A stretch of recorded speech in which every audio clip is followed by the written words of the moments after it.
Hello and welcome to Task to Process Mapping for the PMP exam. This is the third video in a set of 6, and it's meant to guide you on areas that you need to do well on for the PMP exam, taking a look at specific tasks and mapping those tasks to processes in the PMBOK guide. So let's jump into the executing process group. In order to ace executing on the PMP exam with an above target, you need to do really well in majority of these tasks.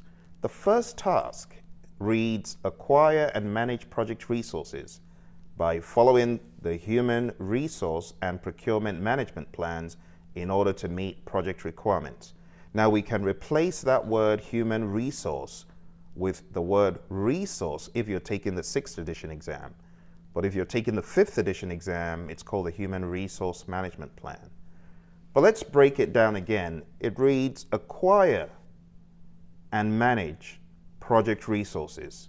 That is human, equipment, material, supplies, and facilities.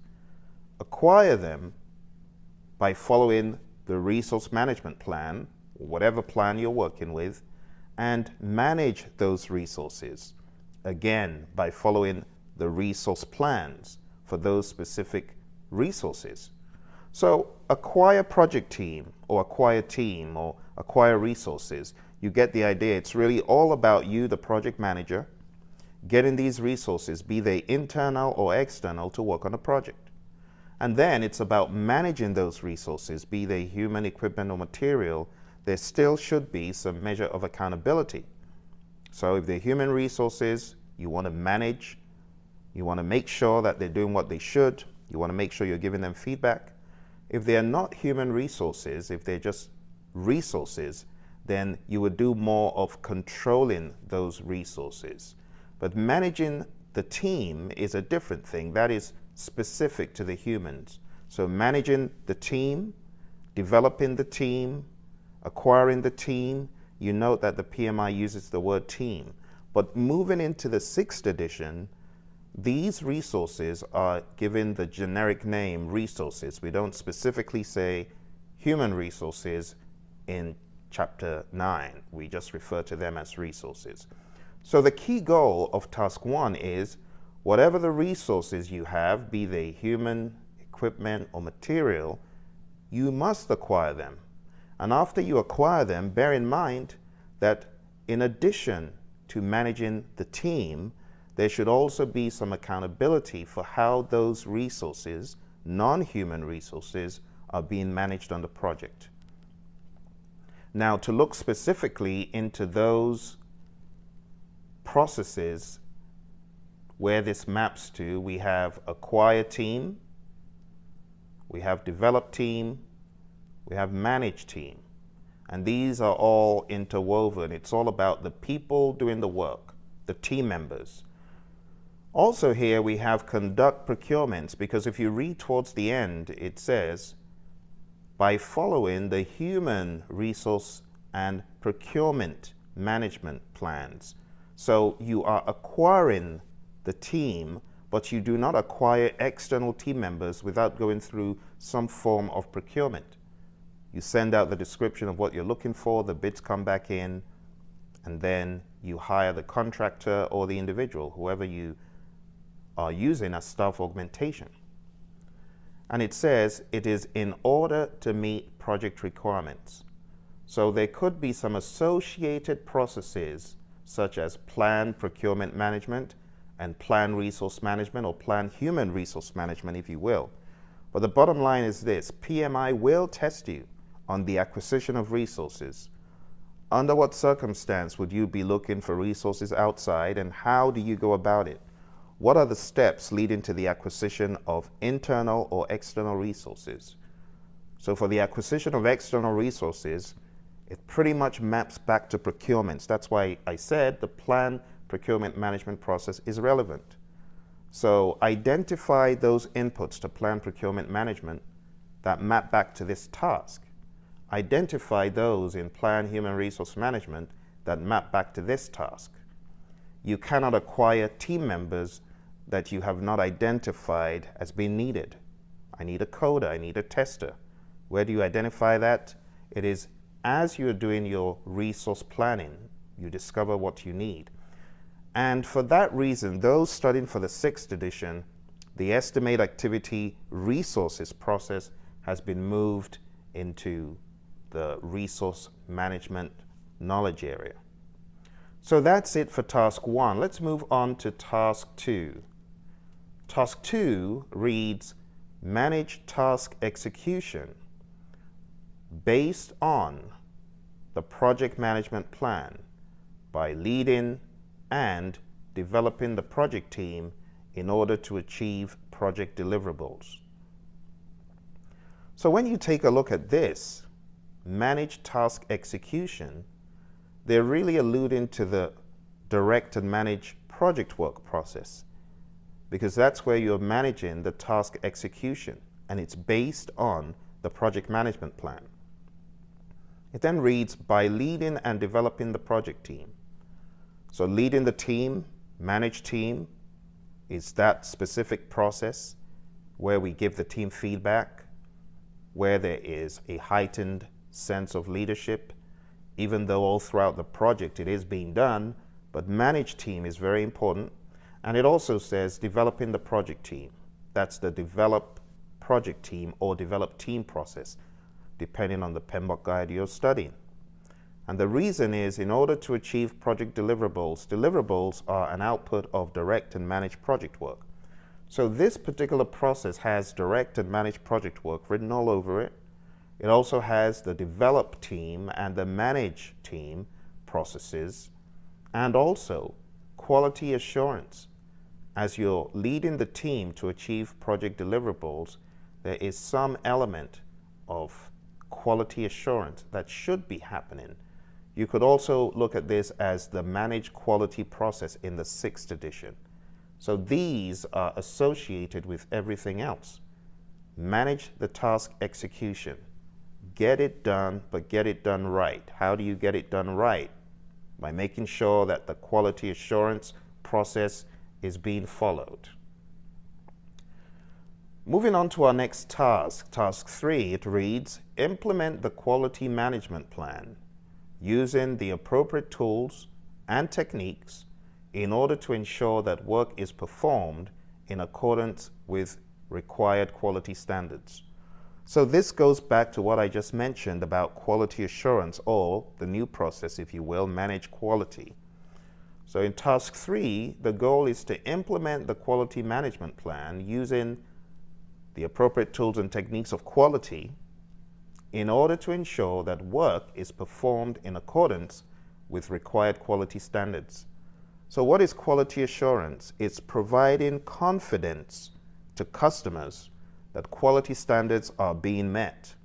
So task 3 is a direct map to the manage quality or perform quality assurance on the 5th edition. This process could contain some hidden tools and techniques and things that you should be aware of. Now, in the 5th edition, the process improvement plan was a strong feature, but not in the 6th. However, the additional tools and techniques that have been included or mentioned in the 6th edition under managed quality, you need to make sure that you know these real well. Task 4, implement approved changes and corrective actions by following the change management plan in order to meet project requirements. Task 4 is enormous. Task 4 is huge. Based on social media feedback concerning this exam, change requests could be the order of the day when it comes to this area. Change requests, what should you do if you get a change order? Should you approve or reject? It's going to affect several employees negatively, but it has to be done. What should you do? Stuff like that. So task 4 needs you to dive into the perform integrated change control process, understand that there is a feedback loop from there known as approved change requests. Now those approved change requests are going to be a feedback loop into direct and managed project work. Looking at the project as a whole, that feedback loop is going to allow for rework. So the implementation of changes happens under direct and managed project work. In direct and managed project work, we get approved change requests going in, and then we implement those approved changes and corrective actions by following the change management plan. Where does that reside? In the project management plan. So within the project management plan, you have a change management plan. You have a configuration management plan. But specifically, the change management plan gives you guidance about how change requests will be carried out. So if you have a change request, you should follow the change management plan. It should have gone through the CCB and all those other layers and come back again as a feedback loop. And that's why I have listed Perform Integrated Change Control as one of the associated processes. I have also listed Control Quality as one of the associated processes, even though they are outside of this area. But you could get questions that interweave Perform Integrated Change Control with direct and managed project work and also with Control Quality. Because as you carry out those approved change requests, you're going to get deliverable version 2 that goes to Control Quality. And that could get rejected. You get another change request going to Perform Integrated Change Control, and then it gets approved again, and there's a feedback loop into direct and managed project work. So it's very important to understand these feedback loops. I would advise type into the Google search box PMBOK mainline video, and if you type that in, it should come out with a video I have out there called the PMBOK mainline. That will sensitize you to feedback loops. I've heard from so many students that this video really helped them on the exam. So task 4 in executing: implement approved changes and corrective actions by following the change management plan in order to meet project requirements is huge. I would also suggest, if you're on the 6th edition, read the details of everything that is in the project management plan, and do not take your exam until you are clear on all of those subsidiary plans, including the change management plan and the configuration management plan. I have a video out there over 5 minutes long that goes into the differences between the change management plan and the configuration management plan. You might want to look out for that. The next task, task 5, implement approved actions by following the risk management plan in order to minimize the impact of the risks and take advantage of opportunities on the project. So let's read this a little bit deeper. Implement approved actions, that is direct and manage project work right off the bat. But it says by following the risk management plan. So this time, you need to account for the risk management plan as being part of your project management plan, which is an input to direct and manage project work. Direct and manage project work implicitly has the risk management plan as an input to it as relevant, because the risk management plan is part of the project management plan, but they're specifically calling out the risk management plan. So we may need to implement certain approved actions, corrective action, for example, by following the risk management plan. If there's a plan to manage risks in a certain way, we are going to use that when we are implementing approved actions for certain risks. And it says, in order to minimize the impact of the risks. So in my mind, when I see risk management plan being used here quite loosely, I also see the inclusion of other risk planning elements. So even though it says risk management plan, bear in mind there could be additional risk elements, such as your risk register. Now, your risk register is not part of your risk management plan, but I want you to think of the possibility of that risk register also being used, because the risk register also contains your plans for responding to risks. And that is pretty much what they're saying here. Implement approved actions by following the risk management plan and any other risk information in order to minimize the impact of the risks. You cannot know the risks by looking at the risk management plan. You must be looking at the risk register. which contains the analysis of those risks, the impact, the probability, the EMV, or what have you, the response to the risk, the escalation strategy, and so on. So you cannot look at this in isolation, just looking at the risk management plan. You have to look at all those other associated risk planning elements, such as the risk register. So implement approved actions by following the risk management plan to minimize the impact of risks that have been identified and take advantage of opportunities on the project. How do you take advantage of opportunities on the project? By following the risk response planning in your risk register. And that is done in a new process known as Implement Risk Responses. So in the 5th edition, we do not have Implement Risk Responses. We have Control Risks as being a catch-all for everything that happens after Plan Risk Responses. But if you look at the 6th edition, they have included the new process, Implement Risk Responses, to give you an idea that risks are not just documented and the strategy is not just documented, but we do need to take action on those risks by following the risk response plan in the Implement Risk Responses process. So let that digest for a while. I know that was quite a lot, but the bottom line is the risk management plan, the risk register, those are going to be used in accordance with the Implement Risk Responses process to take advantage of opportunities, which are positive risks, and also to minimize the impact of negative risks. Okay? So know the definition of positive risk, negative risk, threats, opportunities, and again, the process that we actually implement these approved actions in that impact the deliverable is direct and manage project work. So you implement certain responses in the Implement Risk Responses process in conjunction with the overall directing and managing of the project work. Moving on to task 6.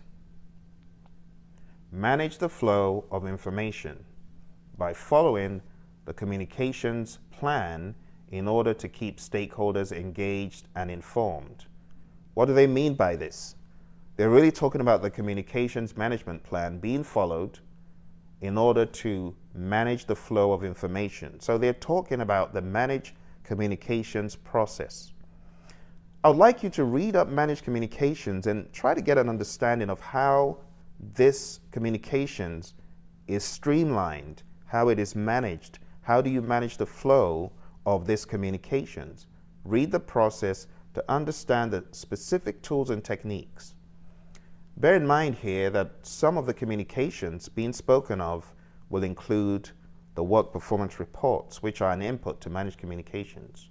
So the process, of course, is managed communications, but the reason why we manage communications is not just to pump out information. It is really to get our stakeholders engaged, and that is exemplified in the second part of this task. Manage the flow of information by following the communications plan in order to keep stakeholders engaged and informed. To keep them informed, manage communications. To keep them engaged, manage stakeholder engagement. So it's a twofold thing that happens in task 6. So to master this task, you should know manage communications and manage stakeholder engagement. So if you found gaps on your exam, maybe you've taken the exam before, this is your second go-around, as I'm speaking to all of these tasks, I expect you to be taking notes of places where you do not feel as strong or where you feel weak. Because even as I cover this information, I'm seeing gaps that I need to close. So I hope these are helping you to find those gaps. Let's move on to the final task in executing. It's task 7. And it reads, maintain stakeholder relationships by following the stakeholder management plan in order to receive continued support and manage expectations. So I'm going to rephrase that as follows. Maintain the stakeholder relationships on the project by following the plan for stakeholder engagement in order to receive continued support and engagement while managing expectations on the project. So the big one here, of course, is manage stakeholder engagement. Manage stakeholder engagement is the process where you maintain stakeholder relationships. It is the process where you communicate to engage. It is the process where you communicate to receive support, where you communicate to receive any associated leadership influence that these stakeholders can use to get other people to do what you can't get them to do, to open doors that you cannot open. So stakeholder management is replaced in the PMBOK Guide 6th edition very strongly with the word stakeholder engagement in a lot of places. For example, we now have a stakeholder engagement plan. It is no longer a stakeholder management plan. So if you're taking the 5th edition and you're still seeing the stakeholder management plan, the language is likely to change in the 6th on the exams to the stakeholder engagement plan. So task 7 is all about that stakeholder engagement. And this last task concludes our review of the executing process group tasks in the PMP exam content outline. In our next episode, we will explore the monitoring and controlling process group. Thank you for your audience, and I really wish you all the best on the PMP exam. Remember, leave no stone unturned. All of these tasks are extremely important.